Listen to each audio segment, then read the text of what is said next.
Greetings and welcome to our daily Devo for Saturday, the 11th of November today. Saturday, the 11th of November. It's Veterans Day today. Today's devotion is entitled, Jesus Brings Both Peace and Division. From Luke chapter 12, verses 49 to 53. These are Jesus' words from chapter 12, verse 51. Do you think I came to bring peace on earth? No, I tell you, but division. Interesting words shared there, right? What? That does not sound right, and I'm sure you thought that, or possibly thought that as I read those words of Jesus, that he came to bring division and not peace. Perhaps Jesus misspoke. He's clearly upset, anxious to get on with the more difficult parts of his mission in Jerusalem, involving the abuse he will receive from his captors, the suffering and death on the cross. But did he mean to say that he had not come to bring peace, but division?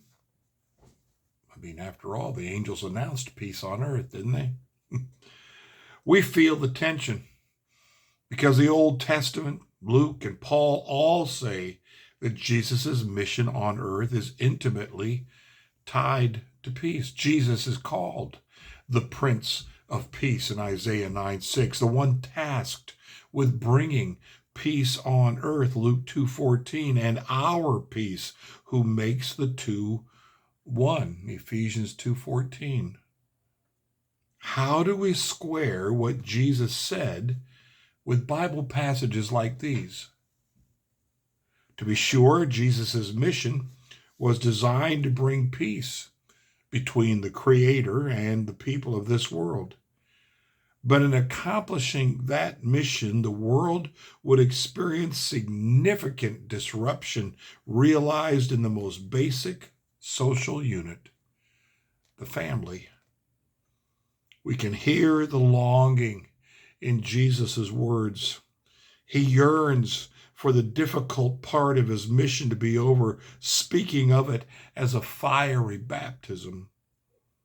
We are about to see it as Luke takes us to the cross, where we see Jesus absorb the anger of the Father at sin, so that sinners would be exempted from divine punishment. His pain would bring the world peace.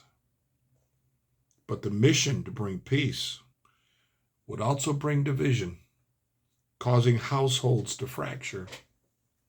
People in Bible times typically lived in family compounds together with members of their extended family. The unity of such households was championed because a large, harmonious household assured the production of adequate food and provided the personal security we find in other social institutions like the police force. But these households became battlegrounds because the devil sought to destroy our relationship with Jesus, the bridge to God that brings peace. When our enemy is successful, households suffer and fracture. It is not Jesus' intention to bring division, but it is a consequence of the battle for souls that rages in every family. Jesus talks about that division. Parents against children, spouses against each other, friends turning against friends, because to follow Jesus is a great transformation of who we are and how we were raised, very possibly.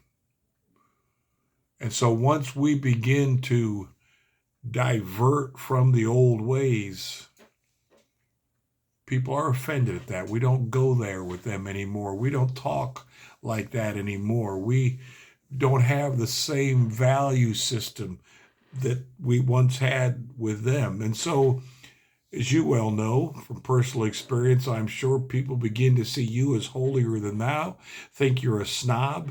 Uh, they see you acting as though you're better than them, and that's where the division comes. Yes, Christ came to offer us peace with God. Romans 5:1. We have peace with God. Unfortunately, that peace we have with God upsets people. They don't like it. You're not fun anymore. You don't do the fun stuff anymore. You don't laugh at the jokes anymore. And that's what causes dissension and division. I read this one time long ago about the Apostle Paul, that wherever he went, what he left behind was either revival or riot. Because you either responded to the gospel that Paul preached, that power of God for salvation, or you hated him for what he preached.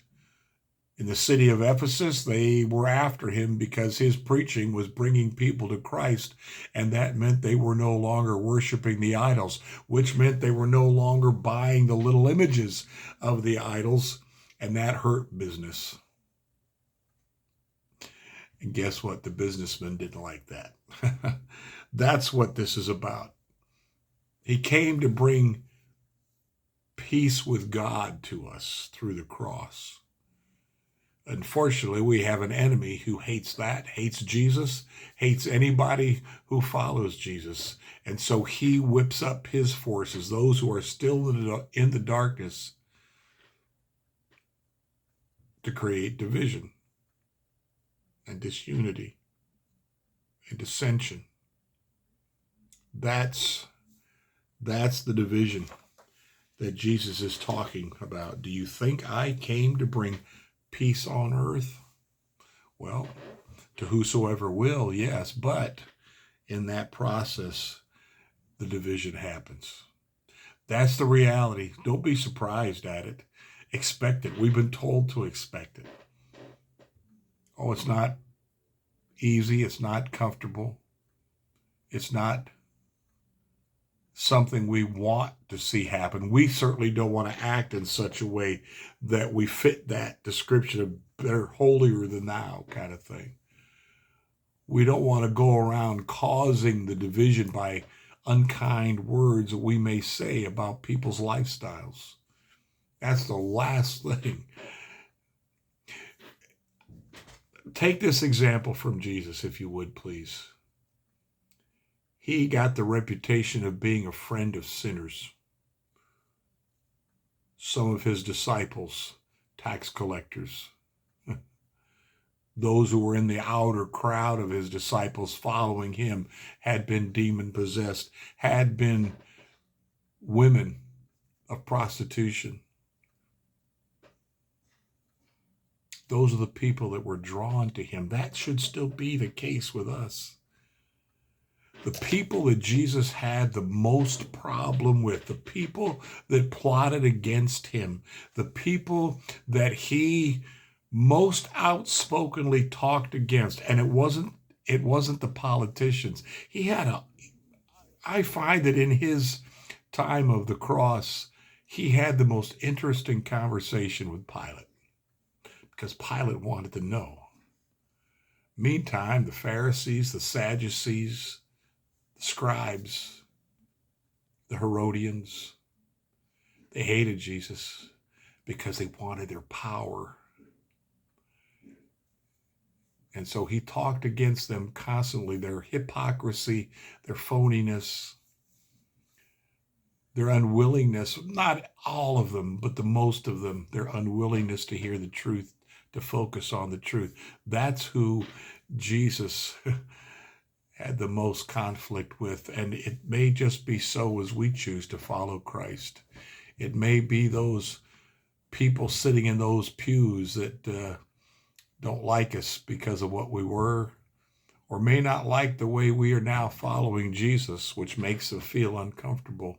There's all of these things at play when it comes to following Jesus. All we need to be concerned about is fixing our eyes on him, the author, the finisher of our faith, who for the joy that was set before him endured the cross.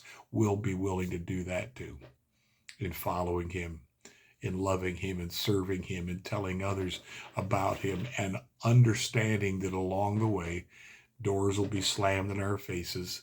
Friends will stop being our friends. They won't want to be around us. They won't want to do anything with us anymore.